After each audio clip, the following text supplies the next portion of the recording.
Après avoir œuvré pendant plusieurs années dans le commerce familial, Paul Schooner est élu député unioniste en 1966 dans la circonscription de Yamaska. Fier représentant de ses concitoyens à l'Assemblée nationale jusqu'en 1970, Paul Schooner a entre autres occupé le poste de whip adjoint du gouvernement. Bienvenue à Mémoire des députés.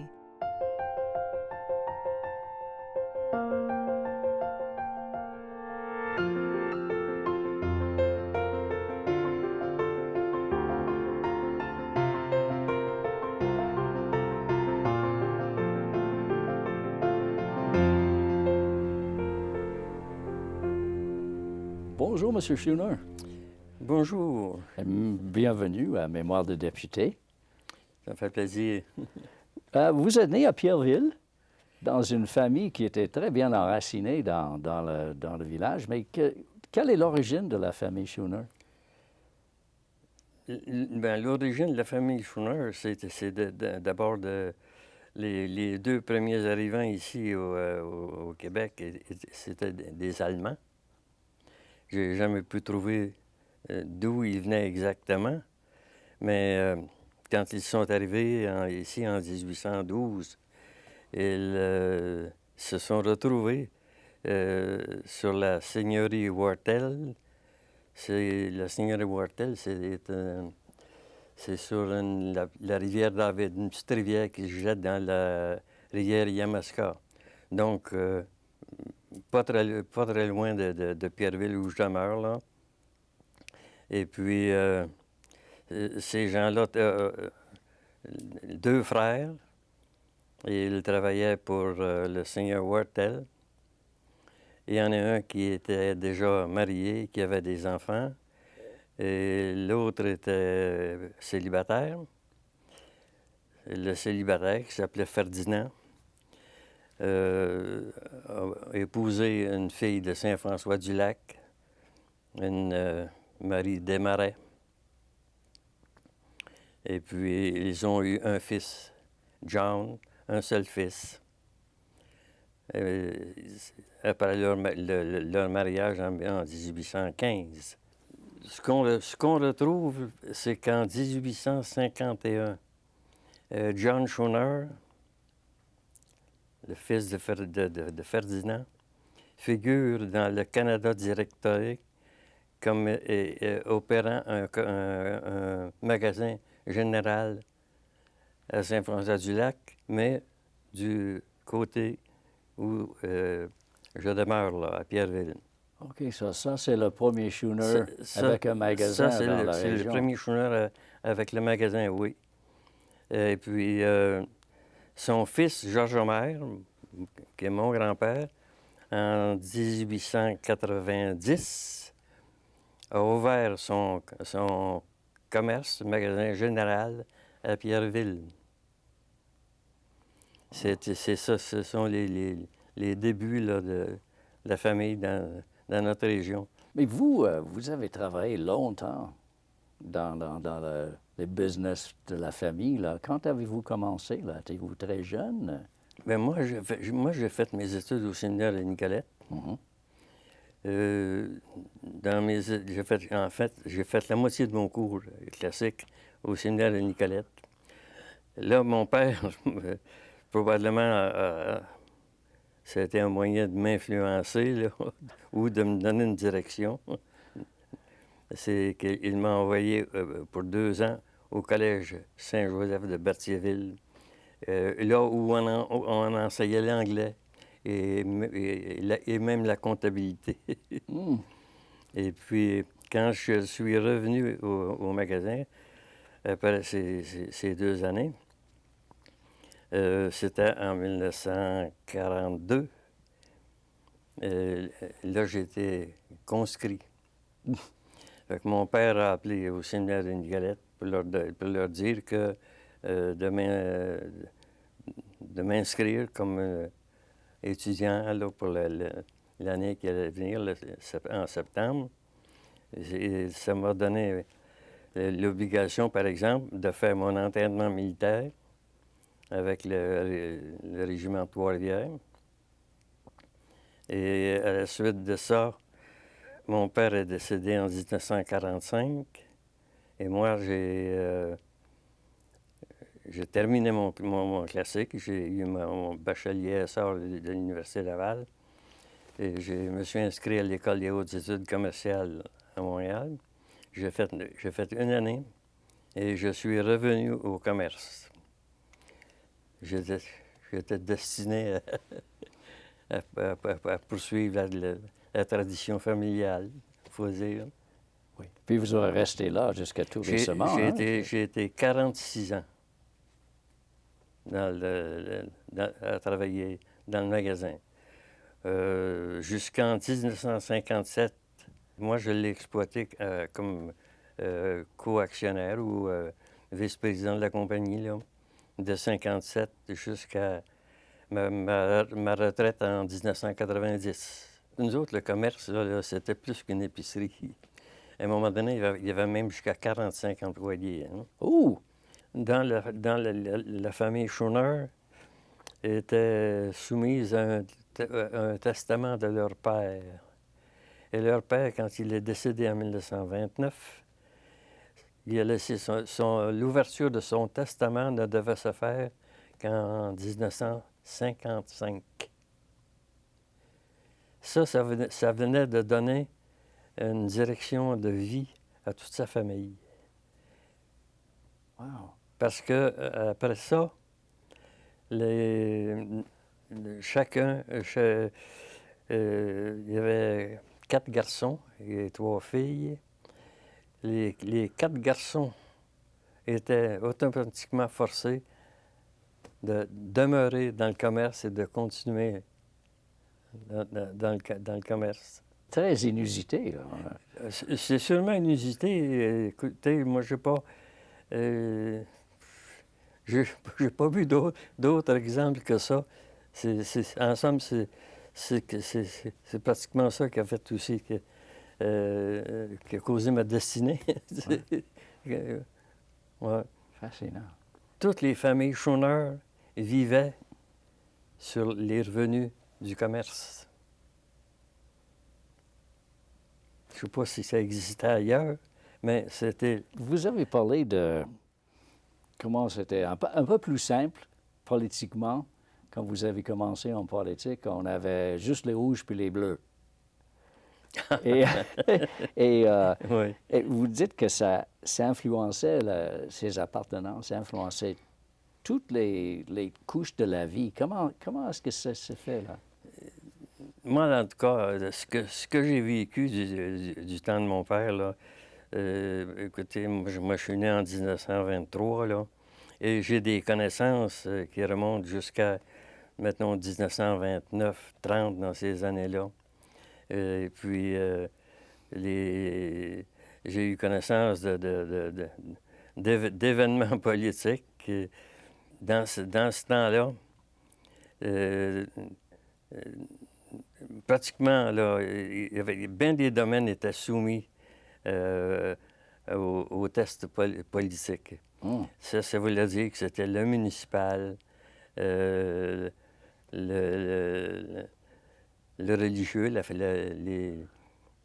comment est-ce qu'on appelle ça, là, ceux qui s'occupent de la fabrique puis de l'église, les mariés. Ah oui? Oui. Et puis, c'était... les partis politiques cherchaient à contrôler tout ça. Oh, alors... Évidemment, il y avait la politique provinciale et la politique fédérale aussi. À ce moment-là, quelle sorte de village était Pierreville? Est-ce que c'était une ville importante dans la région? Ou, Bien, Pierreville était le centre de service, disons, de la région. OK. Tous les gens venaient d'ailleurs, bien, écoutez, je vous ai dit tantôt là, que le rayonnement du commerce était de environ 20 km aux environs. Il y en venait de partout, même de Sorel, de Drummondville, de Nicolette. Même sur la rue Georges, est-ce que c'est- rouge ou bleu, est-ce que Ouais. c'était déterminant, même dans les commerces? Vous parlez de tous les domaines de la société, mais dans les commerces aussi? C'était relativement facile dans le temps de faire de la politique et d'établir des contrôles. C'est que À Pierreville, il y avait un autre commerce qui ressemblait à celui des Chouineurs, c'était les Lapierre. Et leur commerce, c'était sur la rue Georges, immédiatement en face du magasin Chouineur. La clientèle de notre compétiteur, du magasin Lapierre, tout de suite, on pouvait deviner que c'était des partisans libéraux. Alors, Fait que moi, j'ai été à la maison chez nous, là, j'ai été élevé voyant mon père recevoir des organisateurs politiques de Pierreville et des villages environnants, là. Et puis vérifier au moment de l'approche d'une élection, vérifier des listes électorales où c'est marqué L pour libéral, C pour conservateur. L'addition de ça donnait par pôle le résultat. Bien, arrivait l'élection et les résultats de l'élection étaient très semblables à ce qui avait été jugé même avant le jour du vote. mais est-ce que les gens qui avaient le C à côté de leur nom, est-ce que c'était la même liste des gens qui magasinaient chez vous et que les gens qui étaient libéraux étaient les mêmes gens qui magasinaient en face? Est-ce que c'est aussi clair que ça? C'était presque aussi clair que ça. Oui. Pas besoin. Mais dans le temps, seulement les hommes avaient le droit de vote, là. Hein? Mhm. Puis il y a une chose qui se produisait aussi, hein, c'est que de père en fils, la ligne de parti des familles était respectée dans ce temps-là. Votre père travaillait pour Maurice Duplessis, alors pour vous, donner ce que vous venez de dire, est-ce que c'était normal que vous soyez Union nationale ou conservateur au fédéral? Absolument. J'avais pas le choix. Vous avez commencé en politique comme conseiller municipal en 52, là, remplacer quelqu'un qui était décédé. Là. Est-ce que c'est d'être un nouveau venu dans un conseil municipal déjà établi? En fait, vous étiez, je crois, le plus jeune aussi. Est-ce que c'était difficile? Dans ce temps-là, les problèmes qui étaient soumis, là, que devait régler un conseil municipal ou les initiatives qu'un conseil municipal, c'était quand même pas très compliqué. Et puis, c'est vrai que j'étais le plus jeune. C'était quand même presque osé. Mais de toute façon, moi, je n'avais pas subi d'élection, hein. C'est qu'on m'avait demandé d'accepter le poste. Ce que je me rappelle là, de cette période-là, c'est que la première fois que j'ai eu l'occasion de me prononcer sur une décision, il s'agissait d'un tour de table pour décider qui aurait le contrat, si vous voulez, de l'entretien des rues l'hiver. J'étais désigné comme étant le premier à donner mon opinion ou mon avis. Et puis, j'avais mentionné que j'étais là pour agir ou prendre des décisions dans l'intérêt de la population. Hein. Il y avait déjà quelqu'un par le passé qui le faisait. Mais là, moi, ma décision, c'était d'accorder le travail, le contrat à une organisation qui avait de l'équipement là, pour faire le meilleur travail. C'était un contracteur qui n'était pas de la place. C'était un petit peu difficile. Mais de toute façon, le tour de table s'est continué et c'est mon avis qui a primé. j'étais quand même fier de... Vous parlez que quand vous êtes devenu conseiller municipal, que c'est à la demande, il n'y avait pas d'élection. Alors, comment se fait-il que vous êtes devenu candidat à l'Union nationale en 1966? Bon, ça c'est... C'est que quand l'élection s'est déclenchée en 1966, M. Élie, qui était notre député, a décidé, nous a annoncé qu'il se retirait, qu'il ne serait pas candidat. Alors, à ce moment-là, mais nous, on avait à la direction de l'Association Union nationale du comté, le docteur Biron, qui est un vétérinaire de la baie du Fèvre, qui a manifesté son intention de proposer sa candidature. Et puis,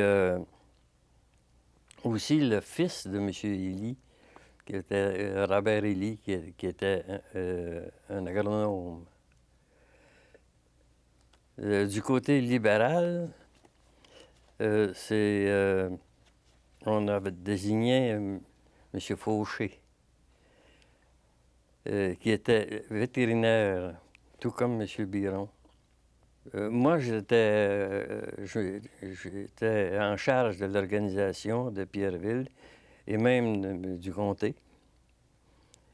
Et puis, je n'avais aucune intention de prendre de jouer un autre rôle dans le comté. Mais jour après jour, on s'est aperçu que la clientèle de M. Fauché était beaucoup plus développée que celle de M. Biron. Et là, il a commencé à avoir des doutes sur la chance de succès pour un candidat Union nationale. Moi, les gens venaient me voir au magasin où je les rencontrais sur la rue, et puis tu devrais te présenter. Puis c'est le groupe là, de personnes qui étaient en ma faveur, ça augmentait. Je me suis aperçu qu'il y en avait qui venaient de différentes paroisses. Fait que je suis parti, puis j'étais voir M. Élie. Puis même en sachant que son fils se posait à sa candidature en devenant une... comment est-ce qu'ils appellent ça, là? Une convention. Convention, oui. Et puis... il a trouvé que j'étais... il m'encourageait, c'est-à-dire il m'encourageait. Et il vas-y, si tu veux, tu sais. Et puis, fait que c'est ce que j'ai fait. Alors, au mois de mai, il y a eu une convention qui a été organisée à Pierreville. Et puis, chacun a fait son discours. Et puis, le résultat du vote, c'est moi qui était le vainqueur. Je continuais là, ce que mon père avait déjà fait. Et puis, c'est un peu ça. Ben, je dis que c'est un peu ça. C'est que moi, du temps de mon père, les tournées de comté, j'en ai fait plusieurs avec lui. Le dimanche, quand on partait en automobile, on faisait la visite de certains villages. Il fallait aller jaser avec le curé, mais aussi aller jaser avec l'organisateur politique. Et moi, je conduisais l'automobile, et lui, il disait « Arrête ici, là, on va aller voir un tel. » Ça, c'était l'organisateur politique du secteur. Ah. Fait que c'est... déjà, moi, j'étais connu de tous ces gens-là. Il y avait un côté facile pour moi, là, d'avoir le support de ces gens-là. Dans une campagne électorale, à ce moment-là, est-ce que le clergé jouait un rôle important, là? Est-ce qu'il avait vraiment des déclarations des prêtres en faveur soit de vous ou d'un autre? Non, Non? non, mais il y avait la mention de, par exemple, c'était un devoir d'aller voter, que c'était pratiquement péché d'accepter un cadeau ou de vendre son vote, là. Moi, en tout cas, ce que j'ai entendu à Pierreville, là, c'est qu'il y avait des conseils à donner aux gens, là. OK. Mais c'est arrivé, par exemple, du côté de Victoriaville, qu'il y ait un curé qui soit prononcé sur le feuillet paroissial. Parce qu'on entend parler de nos jours, là, que le clergé a dit que le ciel est bleu, l'enfer est rouge, qui était très clairement une incitation à voter bleu, là. Tu sais. Mais est-ce que, à votre connaissance, vous ne l'avez pas entendu? J'ai entendu ça, moi aussi, là. Mais je pense que ça a été amplifié beaucoup plus par la population que par le clergé. Quels étaient les thèmes de campagne pour vous en 66, là, qui vous a aidé à gagner? C'était le Québec d'abord. C'était en somme, c'était la suite de ce que Duplessis avait recherché, l'autonomie, la récupération de nos droits dont s'était accaparé le fédéral, évidemment à cause de la guerre, la taxation. Puis... Votre victoire en 66 était assez serrée, merci. Hein? Et alors, comment avez-vous vécu cette journée de la vote et l'annonce que vous avez gagné cette soirée-là? Le 6 juin Oui. 1966. Les 6, là, hein? Oui. 6 juin 1966. Oui. Ah bien, moi, le soir du vote, on était en famille, j'avais même de la parenté, on était en face dans mon salon, en face de la télévision. Et puis, on attendait les résultats. Mais je savais d'avance que j'avais gagné parce que moi-même, j'avais reçu de mes organisateurs les rapports de chaque pôle. Alors, je savais à un moment donné que j'étais sûr de gagner. On était à peu près égal, mais le meilleur n'était pas sorti. Fait que quand le meilleur pôle a sorti, là, j'avais pris le dessus. Fait que, en sachant ça, je me suis rendu au bureau du président de l'élection. Je regarde le tableau, puis les gens qui étaient là avaient l'air déçus. C'est qu'un chiffre qui avait été inversé. Oh. Mon meilleur rapport avait été donné à mon adversaire. Fait que là, j'ai demandé à faire corriger ça. Et puis, ils ont fait des téléphones. Et puis, là, c'est moi qui étais heureux. Et c'est le côté adversaire qui était... Merci, M. Chauneau. À la prochaine.